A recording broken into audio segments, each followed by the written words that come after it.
हमारा आज बोला अली भाई, हमारा यूट्यूब चैनल। बढ़िया। और हम आज कोशिश करेंगे, अली भाई हमारे साथ हैं और मेरे पार्टनर हैं। और हम कोशिश करेंगे कि आज जो हमसे 2 दिन पहले बात की थी कि पाकिस्तान का स्क्वाड अनाउंस होगा, उस पे हम डिस्कशन करेंगे। और मैंने खैर अली भाई 2 दिन पहले ये न्यूज ब्रेक कर दी हम्म। थी, स्क्वाड क्या सोर्सेज के थ्रू खबर आ गई थी, जो समहाउ लगता था। तो आज उस पे हम बात भी करते हैं कि क्या क्या सिलेक्शन हुई, क्या क्या रीजन थी। कुछ मुझे अंदर की खबरें ये भी मिली थी, क्या क्या फैक्टर्स डिस्कस किए गए, उस पे हम बात करते हैं। वो साथ कुछ क्वेश्चन अगर आते जाएंगे तो मैं फर्दर जो हमारे लोग हमें फॉलो कर रहे हैं उनके भी मैं आपसे पूछता जाऊंगा।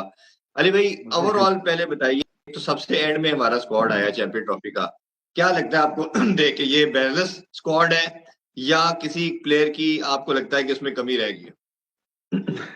यार थोड़ा थोड़ा सरप्राइज तो मिला है, तो यकीन करें। अब आपको चले, आप एक रिसोर्सफुल आदमी हैं, आपके पास अंदर की खबरें होती हैं, आपको थोड़ा कुछ दिन पहले पता चल गया था। लेकिन मुझे हम्म। थोड़ा सरप्राइज जरूर मिला। एक नहीं, दो नहीं, तीन तीन सिलेक्शंस से मुझे सरप्राइज मिला है। लेट्स सी अब वो सही होती हैं या गलत, ये तो टाइम ही बताएगा कि जी। वो कैसा परफॉर्म करते हैं। सबसे पहले तो नेचुरली फहीम अशरफ की सिलेक्शन से थोड़ा सरप्राइज हुआ हूं मैं कि आप किस बेस के ऊपर, कौन सी परफॉर्मेंस ऐसी हुई उनकी रिसेंट हिस्ट्री में जो कमबैक हम्म। हुआ। क्रिकेट तो खेल रहे हैं साहब, बट कोई ऐसा, देखिए जब भी आप कमबैक करते हैं तो कुछ तो आपने डिफरेंट किया होता है, कुछ सिग्निफिकेंस किया होता है कि जो आपकी हाईलाइट होती है, लाइमलाइट में आप आते हैं अपने परफॉर्म करके, को मैचेस जितवाते हैं किसी टीम को, कुछ अच्छा 5 आउट करते हैं, 100 आउट करते हैं, तभी आप वापस आते हैं ना, कम बैक करते हैं। क्राइटेरिया बिल्कुल। होता है, कुछ अच्छा परफॉर्म करते हैं। एक वो समझ नहीं आई मुझे। दूसरा, मुझे उस्मान खान की भी समझ नहीं आई, उनकी सिलेक्शन की भी। आपने उनको बिल्कुल आहिस्ता ठीक। आहिस्ता शुरू करवाया T20 क्रिकेट से कि जी T20 के स्पेशलिस्ट है, हिट बहुत अच्छी मारते हैं। बट जब वो इंटरनेशनल क्रिकेट में आए, हम सबने देखा कि वो एक्सपोज हुए। जब भी अच्छी बॉलिंग हम्म। आती है उनकी, वो टेक्निक नहीं है इंटरनेशनल स्टैंडर्ड वाली, बट उन पे भरोसा दिखाया गया। तीसरी, फिर वो एक फहीम अशरफ से मिलती जुलती सिलेक्शन हुई खुशदिल शाह की। ये खबर तो काफी जी। शायद कुछ अरसे से गर्दिश कर रही थी कि खुशदिल शाह का नाम हम्म। आ रहा है, बट मैं समझ रहा था कि शायद ये मीडिया की हद तक की बात होगी कि जैसे लोग हम्म। स्पेकुलेट करते हैं या कहीं से, बट वो वाकई खबर सच्ची निकली जहां से भी वो निकली, और वो भी सरप्राइज था। वही बात आ गई कि जी। आप जब पाकिस्तान टीम के लिए सेलेक्ट करते हैं तो किन बेसिस पे सेलेक्ट करते हैं। क्या जिस वजह से वो बाहर हुआ था, क्या उसने अपनी टेक्निक पे हम्म। काम किया है, क्या उसका ऑफसाइड खुल गया है, क्या वो और पूरी हर तरफ शॉट खेलना शुरू हो गया, या उसका अभी भी एक ही जो ऑन साइड जो मिड विकेट वो मारते हैं, कि आज भी वही प्रॉब्लम है। तो मुझे जो अभी आखिरी मैंने उनकी बारियां चैंपियंस कप में भी देखी, जी। बांग्लादेश में भी देखी, तो ऐसा ही लगा कि उन्होंने उसको काम नहीं किया। वो एक ही शॉट खेलते हाँ हैं मिड देखो विकेट की सेंचुरी, जाने। गुलशन शाह और ये अगर बात करें, उस्मान सेंचुरी करके आए हैं। पहले मैं थोड़ी सी आपको अंदर की खबर दे दूं, फिर हम हाँ आगे फर्दर बिल्कुल। डिस्कशन करते हैं। जवाद हम्म। साहब है जी, इन्होंने हमें ज्वाइन किया है, वो साइम अयूब के बारे से पूछ रहे हैं। अली भाई आपके लिए सलाम भी दे रहे हैं। जवाद साहब, साइम वालेकुम अयूब अस्सलाम। हम पहले ही बता चुके हैं कि वो पार्ट नहीं है चैंपियन ट्रॉफी का, वो इंजरी है, वो लंबी है, थोड़ा टाइम लगेगा। और चेयरमैन मोहसिन नकवी साहब ने भी कुछ दिन पहले कहा था, हिंट दे दी थी पहले ही, कि मैं रिस्क नहीं ले सकता। जहां तक ये जो आप कोर की बात कर रहे हैं, 3 4 सिलेक्शन, इस पे जो ओपिनियन है, जो डिस्कशन हुई है, वो मैं थोड़ा आपसे बैकग्राउंड इसका शेयर कर देता हूँ, ताकि मेरा ख्याल है जो लोग सुन भी रहे हैं।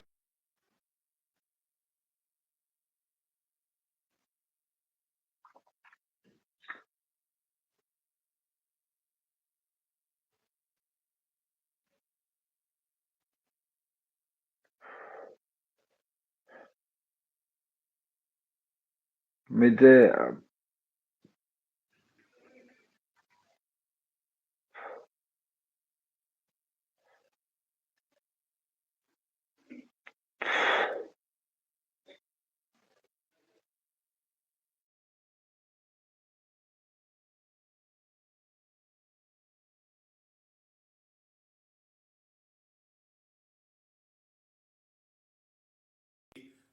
अली भाई आप क्या सुन पा रहे हैं?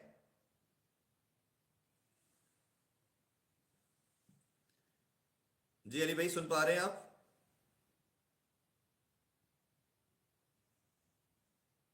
जी सॉरी, आई थिंक कोई प्रॉब्लम हो गई थी। हाँ जी, अच्छा चलिए मैं दोबारा से रिपीट करता हूँ वो सारी चीज। जी। अच्छा मैं ये बता रहा था कि ऑब्वियसली जो डिस्कशन था, अगर इमाम से मैं स्टार्ट करूं तो साइम को रिप्लेस करने के लिए डिस्कशन होती रही, या फखर आएंगे, फखर के या इमाम आएंगे या शान आएंगे। शान की क्योंकि रिसेंट परफॉर्मेंस अच्छी नहीं थी तो शान तो आउट ऑफ क्वेश्चन हो गए। इमाम के हवाले से मुझे एक खबर पता चली, खबर ये पता चली कि जब इनको कैप्टन भी बनाया गया 3 रोजा मैच के लिए वेस्ट इंडीज के गेस्ट, ये लास्ट डे ट्रेवल करके लाहौर आ गए। मैच अभी कंटिन्यूड था और इन्होंने कुछ रीजन बता के कुछ इस तरह की बातें करके बोर्ड तक कम्युनिकेट करके ट्रेवल करके आए, जिसपे बोर्ड ने काफी नाराजगी का भी मुझे पता चला इजहार किया गया कि वो एक प्रोफेशनलिज्म का तकाजा है कि आपका इवेंट चल रहा है, आपका मैच चल रहा है, तो आप कैसे with in match last day छोड़ के आ सकते हैं। तो ये मुझे लगता है कहीं ना कहीं शायद फैक्टर बना कि ये वेस्ट इंडीज के स्क्वाड का पार्ट भी नहीं बने ऑलरेडी, बट प्लेइंग 11 का पार्ट नहीं बन सके, और अभी भी शायद ये रीजन आया। दूसरा इनका था मानना, जो मुझे मेरे सोर्सेज के मुताबिक, कि साइम आपको मालूम है 6-7 ओवर 8 ओवर 10 ओवर भी कई मैचेस में कर जाता है अगर स्पिन मिल रहा हो। तो इनको इनका था कि अगर हम किसी वजह से साइम की जगह ऐसा प्लेयर रखा जाए जो कम से कम 4-5 ओवर करने की एबिलिटी रखता हो, उस वजह से इन्होंने खुशदिल शाह को सिलेक्ट किया है।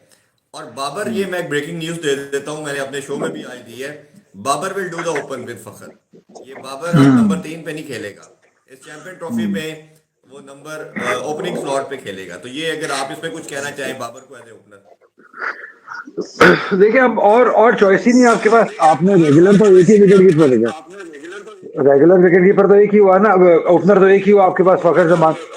आप या बाबर कर सकते हैं या साउथ शकील को आप प्रमोट करके प्रमोट, हमने देखा है उसको, हमने देखा है कि वो ओपन उन्होंने किया है डोमेस्टिक लेवल पे, सिंध की जानिब से साउथ शकील ने किया है, लेकिन ऐसा लग रहा है कि बाबर आजम ही होगा। चलिए ठीक है, देखते हैं।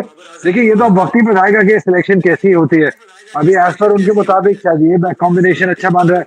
अभी जैसे अभी आपने इमामुल हक वाली खबर ब्रेक की है, तो ये कहीं ना कहीं ये सही हो सकती है, क्योंकि पहली बार नहीं है कि इमाम ने ऐसा किया है। अक्सर हमने देखा है पास्ट में भी कि वो फर्स्ट क्लास क्रिकेट को उस तरीके से रिस्पेक्ट नहीं देते हैं। तो शायद हो सकता है कि एक फैक्टर ये बनाओ, बट मुझे ऐसा लग रहा था कि शायद उनकी जगह बनती है। बट खुशबू शाह का डिबेट बनती है कि आपने शायद वो 3-4 ओवर तो आपके सलमान अली आगा भी यही पर्पस के लिए टीम के अंदर है। अगर आपने 3-4 ओवर की ही बात करनी है तो। आपको अली आवाज आ भाई रही के है? ख्याल जी अब आ रही है। अली भाई मैं कह रहा हूँ, खुशदिल शाह हाँ, आपको लगता है कि खुशदिल आपको प्लेइंग 11 में खेलता हुआ नजर आ रहा है, या आपको लगता है कि ये साउथ स्कील के साथ जाएंगे? क्योंकि दो खेलना मुश्किल है, क्योंकि दो लेफ्टी हैं। आएगा तो साउथ जो आएगा मिडिल ऑर्डर में ही आएगा। आज दो के पीसीबी ने आज रिलीज में लिखा है कि वो शायद खेलेंगे, वो खेल सकते हैं, बट मेरे प्रोसेस के मुताबिक बाबर नहीं ओपन करनी है, साउथ स्कील का कोई चांस नहीं है एज ओपनर। तो आप इन दोनों में से किसको आप वोट करते हैं कि कौन सा मिडिल ऑर्डर में आप समझते हैं खेलेगा? देखिए, अगर तो साउथ शकील ने ओपन नहीं करनी है ना, तो फिर तो मुश्किल लग रहा है उसका, क्योंकि बाकी आपको, आप बाकी देख लीजिए, फिर तैयब ताहिर की भी ऑप्शन है, आपके पास तैयब ताहिर भी टीम है। जी क्योंकि आपको बीच में ऐसा प्लेयर चाहिए होगा जो कि चला के खेल सके, सर्कल को भी जो 5 फील्डर अंदर होगा उसका भी फायदा उठा सके। बिल्कुल तो ऐसे ही है। आई गेस अगर बाबर ने ओपन करनी है तो फिर खुशदिल शाही खेले, जैसे भी आपने कहा कि वो 4 से 5 ओवर भी करेंगे, जी तो वो एडवांटेज भी है उनका कि वो भी उस तरीके से भी कर सकते हैं। बट मैं शायद उस इतना हक में नहीं था कि आप उनको पिक करने की, क्योंकि हमने उनके इंटरनेशनल लेवल पे देखी है, उनकी टेक्निक बहुत जल्द बहुत एक्सपोज हो गए हुए हैं वो। जी और हमें उनके 3-4 ओवर से ज्यादा इंपॉर्टेंट उनकी बैटिंग है। आपने देखना है ना कि दोनों में से हमें जरूरत किस चीज की है, तो एज अ बैटर हमें जरूरत है उनकी मेनली। तो क्या उन्होंने उस बात पे काम किया? इस तरह तो फिर आप अगर लेके आना था तो आप इफ्तिखार को ले आते, वो भी 3-4 ओवर कर लेते। उनके पास भी एक्सपीरियंस है, वो भी बड़ी हिट मार लेते हैं, शायद इनसे बेहतर टेक्निक से मार लेते हैं वो। बिल्कुल ऐसा ही है। बट नहीं तो अली भाई जो सॉरी मैं आपको इंटरप्ट कर रहा हूँ। अच्छा, इसकी जो कंटिन्यूटी हम बात कर रहे हैं जब खुशदिल शाह की, फ़हीम का आपने क्वेश्चन रेज किया, क्वेश्चन उसके लिहाज से मैं थोड़ा सा एलेबोरेट कर देता हूँ ताकि जो लोग जानना चाह रहे हैं फिर आप उस पर जरूर डिटेल में कमेंट कीजिएगा। अब उनका मानना ये है कि जो पाकिस्तान में और दुबई में मैचेस खेले जाएंगे, इसमें कोई स्पिन नजर नहीं आनी। फरवरी मार्च में वैसे स्पिन नहीं होती, और आईसीसी ने बैटिंग विकेट्स बनानी है और उसमें रन होने, और अभी जो ILT T20 हो भी रहा है उसमें भी 80-85% पेसर विकेट ले रहे हैं। तो इसी वजह से वो एक स्पिनर के साथ गए हैं। उस स्पिन पे हम सेपरेट बात करते हैं, अब्रार के साथ जा रहे हैं। तो उनका मानना ये है कि जैसे हमारे पास काफी टाइम से जो फास्ट बॉलर है ऑलराउंडर वो नहीं है, और फहीम और आमिर जमाल का टाई था और बड़ी लंबी डिस्कशन होती रही है जो हमारी सिलेक्शन कमेटी भी है, अब उनका मानना ये है कि इरफान खान नियाजी को ड्रॉप इसलिए किया गया है कि उनकी जगह बनती थी साइम की वजह से। साइम विकेट लेते थे, बॉलिंग करते थे, तो आप एक एडिशनल कुशन मिलता था आपको एक बैटर खिलाने का। अब क्योंकि नहीं है तो आपको ऑलराउंडर के साथ जाना, और इसी वजह से इरफान खान नियाजी को आउट भी किया गया। अब आपके ख्याल में अगर खुशदिल खेलता है तो क्या जो एक लॉजिक प्रेजेंट की जा रही है फहीम के साथ, फहीम खेलेगा या एक खेलेगा? क्योंकि दो ऑलराउंडर खिलाना, क्योंकि इनको कंसीडर समहाउ ऑलराउंडर ही किया जा रहा है। तो आप क्या देखते हैं, क्या आपका प्लेइंग 11 में दोनों में से किसको प्लेसिंग करते हैं? देखिए 3 फास्ट बॉलर्स तो आपके खेलेंगे, आप आई डोंट थिंक सो कि चारों के चारों पेसर आपके खेल सकेंगे। 3 फास्ट बॉलर खेलेंगे और साथ चौथा आपका फहीम अशरफ खेलेगा। जी। और अब मुझे बहुत मुश्किल लग रहा है कि खुशदिल शाह इस टीम में जगह बना सके। अब अगर आपने उनको एज अ फिनिशर देना देखना है रोल, तो मुझे नहीं लगता कि इंटरनेशनल क्वालिटी ऐसी इनकी है कि वो वहां पे as a finisher Pakistan team के लिए रोल निभा सके। सलमान अली अगर बड़ा मुश्किल, इन्होंने इस सिलेक्शन में अपने आप को बहुत मुश्किल में डाल दिया है कि आपने अब वो प्लेइंग 11 कैसे बनानी है। उस्मान खान को क्या नंबर 3 पे डालना है आपने, नंबर 4 पे कामरान गुलाम, 5 पे आप फिर सलमान अली आगा को खिलाएंगे, वो मस्त बीच में खेलेंगे, तैयब तैयब ताहिर को भी ताहिर भी खिलाएंगे, है। तैयब ताहिर भी बीच में। तो मुश्किलात तो है। इससे मैं बड़ी मुश्किल से इन्होंने टीम सेलेक्ट की, जिसकी मुझे खुद इशू इशू हो रहा है कि हम इसको प्लेइंग 11 कैसे बनाएंगे। लेकिन अगर आपने खुशदिल शाह को सिलेक्ट किया तो फिर आपको उनको खिलाना पड़ेगा, यस। क्योंकि आपने अगर उनका एक्सपीरियंस से फायदा उठाना है तो फिर वो कहीं ना कहीं उनको एडजस्ट करना पड़ेगा। वो फिर बेचारे तैयब ताहिर पे छुरी फिरेगी, क्या तैयब ताहिर की जगह ही वो खेलेंगे? हालांकि मैं चाहता हूँ कि तैयब ताहिर खेले। आपको आगे की तरफ देखना चाहिए, हमने रिवर्स गियर लगाया हुआ, हम पीछे की तरफ देख रहे हैं। अच्छा, थोड़ा सा यही मैं सही। उस्मान खान जी, आप जिस जी तरह, जी, सॉरी आप पहले कंप्लीट कर लें आप बात, फिर मैं बस करता हूँ ये हाँ। यही पॉइंट हो रहा है कि हम आगे की तरफ देखना अच्छा, ये चाहिए उस्मान ज्यादा हम पीछे की उस्मान तरफ को है। T20 वर्ल्ड कप के बाद सब, जैसे आपने थोड़ा इनिशियली बात करते हुए जिक्र किया कि उस्मान की टेक्निक का प्रॉब्लम है, मेरी जितने भी पाकिस्तानी एक्स क्रिकेटर से बात हुई उसने कहा जी ये इंटरनेशनल लेवल पे एक्सपोज हो जाएगा, बिल्कुल फ्लैट विकेट हो तो ये चल सकता है। तो अभी बीपीएल में उसने रीजनेबल परफॉर्मेंस की है, सेंचुरी भी की है। क्या आपके ख्याल में ये फ्लैट विकेट्स को देखते हुए सेलेक्ट किया गया है, या क्योंकि अगर आप पीसीबी के प्लान में देखें तो ना ऑस्ट्रेलिया में नजर आया, ना आपको वो नजर आया साउथ अफ्रीका में, तो ये सडन से इंडक्शन का मतलब ये जो प्योर फ्लैट विकेट्स का एक इंडिया दिया जा रहा है, बात की जा रही है, इंडिकेटर है, वो होंगी, ये रीजन लगती है आपको उस्मान खान की? और दूसरा, उस्मान खान कई दफा तो हमने देखा है कि वो 3 पे भी आ जाते हैं, ओपन भी कर लेते हैं, लेकिन ओपन तो मैंने आपको बता दिया बाबर ही करेगा, तो 3 का स्लॉट ही देखते हैं उनके लिए आप अगर खेलते हैं तो। यही ऑप्शन बनती है नंबर 3 की। लेकिन आपने भी मुझे एग्जांपल दिए बीपीएल की, या बहुत मैं एटलीस्ट इंटरनेशनल क्रिकेट में बीपीएल की बॉलिंग का जो स्टैंडर्ड है उसको नहीं देखता हूँ कि वो इंटरनेशनल लेवल में उसको ऐसी बॉलिंग मिलेगी। आप लीग क्रिकेट में, फ्रेंचाइज क्रिकेट में आपको फिर भी एक ना एक दो बॉलर हल्के मिल जाते हैं, इंटरनेशनल क्रिकेट में आपको नहीं मिलते हैं। वहां पे आपको 5 के 5 तगड़े बॉलर मिलते हैं, तो वहां पे आप कैसे रन करते हैं ये बहुत इंपॉर्टेंट है देखना। तो क्वेश्चन मार्क्स हैं, बट देन अगेन देखना ही पड़ेगा कि और कौन। आप हसीबुल्लाह को देख सकते थे, हसीबुल्लाह को अगर आपने दूसरा एज सेकंड विकेट कीपर लेना है। शुरू में डिस्कशन में था, जब साइम के हवाले से डिस्कशन हुई तो पहली जो ऑप्शन डिस्कस की गई थी वो हसीबुल्लाह की गई थी, बट वो फिर उस्मान को जब इंडक्ट किया गया तो फिर उसको बिल्कुल ही आउट कर दिया गया कि 3 कीपर पाकिस्तानी टीम में डालना, फिर उसके बाद वो चेंज करके प्लान। वही ना, इसीलिए शायद रन ये मसला भी हुआ कि इतनी जो डिलेड सिलेक्शन जो आपने टीम अनाउंस की है, शायद आपस में इत्तेफाक हो नहीं पा रहा था कि कौन से आप प्लेयर्स को सेलेक्ट करें, कौन किसका किस तरीके से क्या कॉम्बिनेशन बनेगा। तो अब मुझे एहसास हो रहा है कि साइम के जाने से कितना बड़ा फर्क पड़ा है कि आपको प्लेइंग 11 में एक वो जो सेटल्ड बैटिंग ऑर्डर था वो सारा आपको उधर के रह गया। और बहुत सिंपल सी बात थी, आप साइम गया था, फखर आया था, आप इमामुल हक को खिला लेते जी। या अब्दुल्ला शफीक को ही रहने देते। एक ओपनर गया था, ओपनर के ओपनर रहने देते, ओपनर ना आपको मिडिल ऑर्डर का मसला होता, ना आपको कोई और इश्यू होता, आपकी as it is middle order चलता रहता। ओपनर गया था, ओपनर रिप्लेसमेंट आ गया। अब आपने ओपनर की जगह 5वें 6वें मिडिल ऑर्डर के प्लेयर को बीच में डाल दिया, वो पूरी टीम की बैटिंग ऑर्डर का सारा बेड़ा गर्क कर दिया इसने पकड़ के। बिल्कुल ऐसा ही है।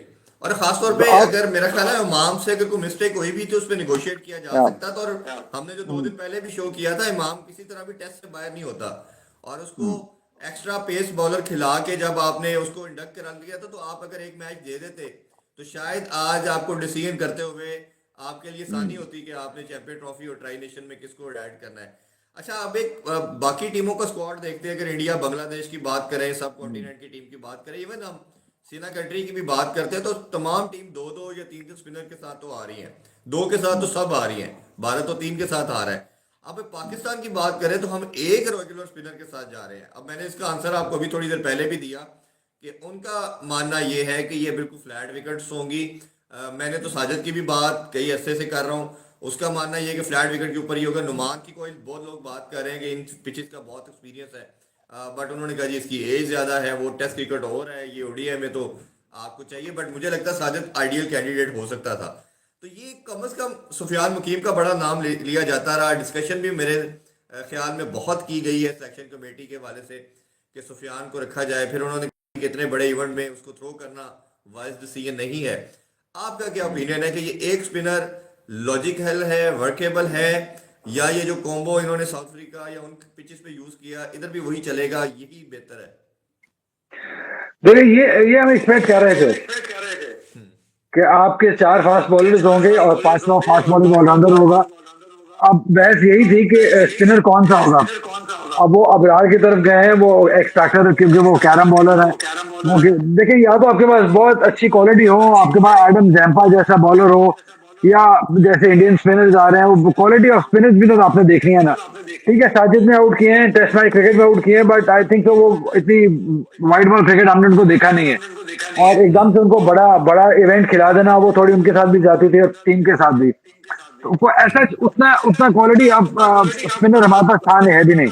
पाकिस्तान के अंदर डोमेस्टिक में भी कोई खास है नहीं। और इन कंडीशंस में आप एक्सपेक्ट करेंगे कि बॉल रिवर्स होगा, जी क्योंकि ड्राई सरफेस होंगे, ड्राई सरफेस है। तो शायद जो चांस है वो रिवर्स स्विंग का ही लिया गया। जब दुबई में जाते हैं तो आपको थोड़ा स्विमिंग कंडीशन मिलेगा, और इस मौसम के अंदर भी जो अभी भी ठंड है, तो इसमें भी आपको शायद फास्ट बॉलर्स मदद देंगे। तो ये मैं एक्सपेक्ट कर रहा था कि आपका स्पिनर तो एक ही होने वाला था। अब वो कौन होता, वो एक बहस थी। तो ये आई थिंक ये राइट चॉइस है। अच्छा, बात ये भी की जा रही है कि ब्रार ने अभी जो रिसेंट मैचेस हुए हैं उस पे विकेट्स इतने इफेक्टिव नहीं रहे जितने नुमान और साजिद थे। तो काफी लोगों का ये भी मानना है कि ये शायद उस तरह का वाइज डिसीजन नहीं है। आपका क्या टेक है? ये white ball dead ball different है इस वजह से, या आपको कुछ डिफरेंट लगता है इसमें? देखिए, एक तो जो नुमान और साजिद का एक्सपीरियंस है, वो टर्नर्स हैं, वो प्रॉपर प्रॉपर स्पिनर्स हैं वो। और उनको जब यहाँ पे ऐसी कंडीशंस मिली थी जो मुल्तान में है, तो उन्होंने उसको तो एक्सट्रैक्ट करना था। लेकिन जी। चैंपियंस ट्रॉफी में ये कंडीशंस नहीं मिल रही। वहां पे आपको फ्लैट ट्रैक्स मिल रहे हैं, वहां पे आपको आपका एक्स फैक्टर ही काम आने वाला है। स्पेशली जब से 5 फील्डर सर्कल के अंदर हुए हैं, तो वो जो इम्पोर्टेंट जो मिडिल स्पेस है उसके अंदर आपको और इम्पोर्टेंट हो जाता है कि आपके पास एक्स फैक्टर हो, कुछ डिफरेंट करने वाला बॉलर हो, या जी। फिर बहुत ज्यादा क्वालिटी हो वाइट बॉल क्रिकेट की। तो आई थिंक वो सही डिसीजन है। उसको मैं इतना गलत नहीं समझता। बरार होंगे, सलमान अली आगा होंगे, और अगर खुशदिल खेलते हैं तो वो पार्ट टाइम 2-2 3-3 ओवर कर सकते हैं। बिल्कुल। अच्छा, कुछ हमें लोगों ने ज्वाइन किया है, मैं उनका नाम भी ले जरूर। लूं। असलम हसन साहब हैं जी, जवाद साहब ये कल भी थे, आज भी इन्होंने ज्वाइन किया है। इसी तरह तगड़ा रहो इंडिया से हैं, उन्होंने आपके लिए हाय बोला है। बिग फैटी है, मोहम्मद खान है, वो आपको सलाम दे रहे हैं। कुछ क्वेश्चन भी शामिल कर लेते हैं।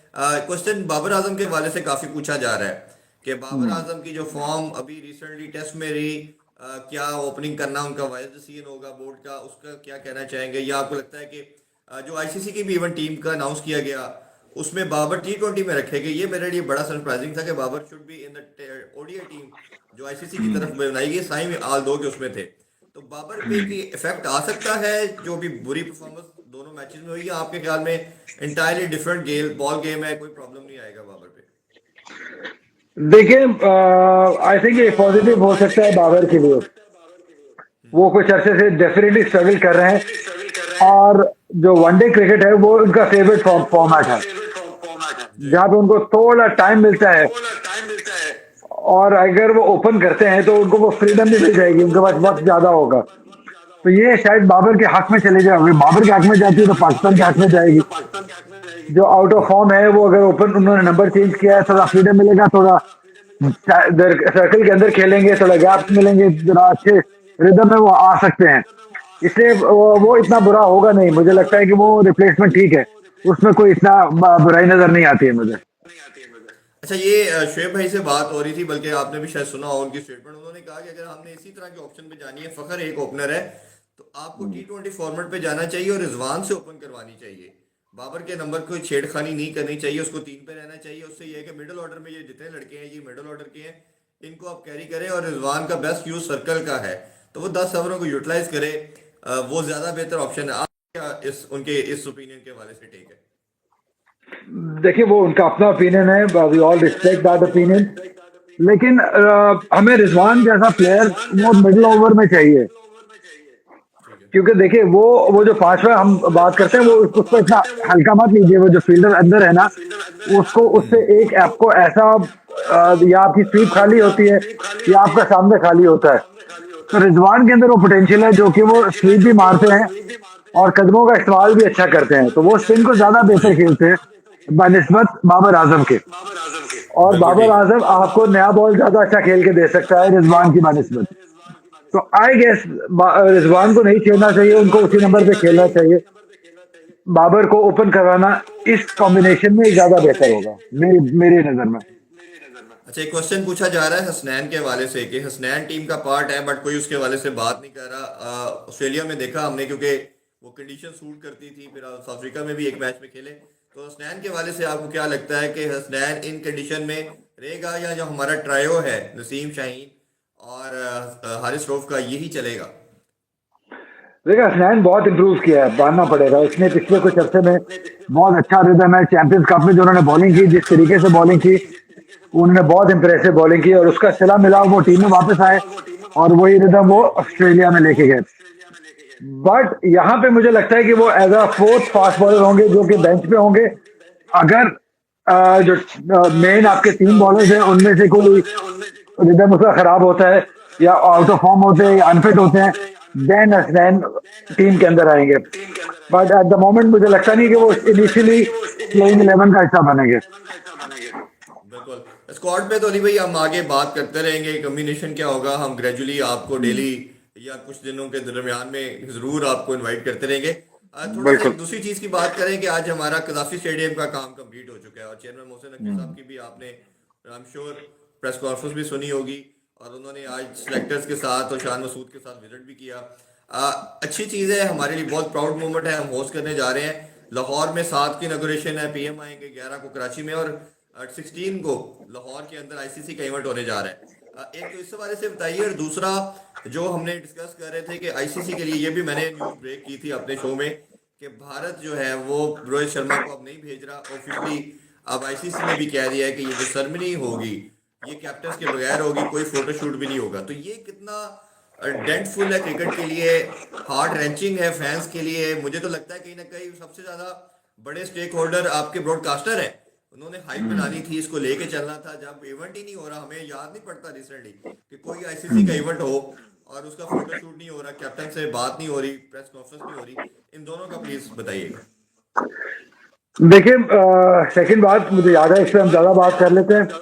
अच्छा मेरे से बात कल या परसों एक और शो में बात हुई थी, तो मैंने इसको इतनी इंपॉर्टेंस नहीं दी थी। मेरे लिए इंपॉर्टेंस है कि पाकिस्तान में क्रिकेट हो रही है। जी। ठीक है, आप प्रेस कॉन्फ्रेंस हो जाती, बहुत अच्छा था, वो चेरी ऑन द टॉप हो सकता है। बट मेन बात है कि आपके पाकिस्तान के अंदर इवेंट हो रहा है, इतना बड़ा इवेंट, इतने अरसे के बाद इवेंट हो रहा है। ठीक है, जो एक मैसेज जा रहा है पूरी दुनिया को कि हम एक सिक्योर मुल्क हैं, यहाँ पे कोई प्रॉब्लम नहीं है, हम क्रिकेट लविंग नेशन है, यहाँ पे हम अच्छे तरीके से क्रिकेट खिला सकते हैं। ये ज्यादा इंपॉर्टेंट है रादर देन कि हम ये छोटी छोटी बात करें कि प्रेस कॉन्फ्रेंस नहीं हो रहा। ये देखिए इवेंट आईसीसी का है, जी। हम होस्ट हैं, तो ये इवेंट जो खराब हो रहा है वो आईसीसी का इवेंट खराब हो रहा है, हमारी तरफ से नहीं हो रहा है। हम लोग सेट है, हम लोग ऑलरेडी हैं, हमारी तरफ से सिक्योरिटी भी मौजूद है और हर स्टेडियम हमने तैयार कर दिए, हर चीज तैयार कर दिया। तो इवेंट आईसीसी को देखना चाहिए कि आपका इवेंट कितना डैमेज हो रहा है, ये सब ना होके। बट लेकिन एज फार एज दूसरा जो पाकिस्तान इज दूसरा पार्ट कंसर्न, ये है। जी जी, प्लीज प्लीज। तो कोई प्रॉब्लम नहीं है। क्रिकेट आ रही है, क्रिकेट हो रही है अच्छे तरीके से। हमारा काम है अच्छे तरीके से क्रिकेट को एंजॉय करें, अच्छे तरीके से क्रिकेट को सपोर्ट करें। क्राउड जो है फुल हाउसेज होने चाहिए। This is the best we can do. लेकिन ऑनस्ट जो है आईसीसी पे नहीं आता, क्योंकि अब भारत जब नेक्स्ट ईयर T20 होना है, पाकिस्तान भी ये सेम बातें करता है अगर, और इसी तरह नहीं जाता, वो भी नहीं होता, और ये एक जेंटलमैन गेम बोला जाता है क्रिकेट।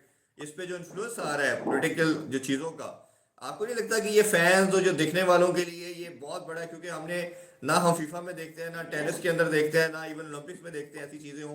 ये कितना प्रॉब्लमैटिक और क्रिकेट को डेंट करेगी ये जो राइवरी बिला वजह की पॉलिटिकल रीजन से एक आउटसाइड द ग्राउंड शुरू होगी है, उसका कितना आईसीसी की अथॉरिटी कहीं नजर नहीं आ रही। वो शर्ट के लोगों पे नाम नहीं लिखना, वो बड़ी मुश्किल से एक स्टेटमेंट आईसीसी की आई वो मान गए। उसके बाद हर चीज में आईसीसी उनके आगे, बीसीसीआई के आगे सरेंडर कर रहा है। That is governed bye BCCI. जो बात की जाती है वो तो रियलिटी नजर आ रही है। लेकिन जब आपका सारा रेवेन्यू, आपके ब्रॉडकास्टर्स, आपके स्पॉन्सर्स जब उधर से आएंगे तो फिर बात भी सुननी पड़ेगी। बस इतना ही कहना चाहूंगा। कमाऊ पुत्र है तो कमाऊ पुत्र को छेड़ा नहीं जाता ज्यादा। और ये जो बिल्कुल बिल्कुल। सरनी होनी है दो तीन, ये इसके बारे से अगर कोई लास्टली आप कुछ कहना चाहे, लाहौर को साथ में देखिए, काफी स्टेडियम आप होंगे। The best we can do is कि हम अब खुद से सेलिब्रेट करें।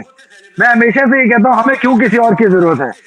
हमने पीएसएल खड़ा किया है ना, सबसे बड़ी एग्जांपल है। जी। हमने किसी की मदद के बगैर अपना एक ऐसा प्रोडक्ट बनाया है। हमने अपने घर को हमने सही करना है। तो अगर हम अपने घर पे रह के खुद एंजॉय कर रहे हैं, बाकी बाहर रह के बिल्कुल उनको वो सड़े, हमें देख के सड़े।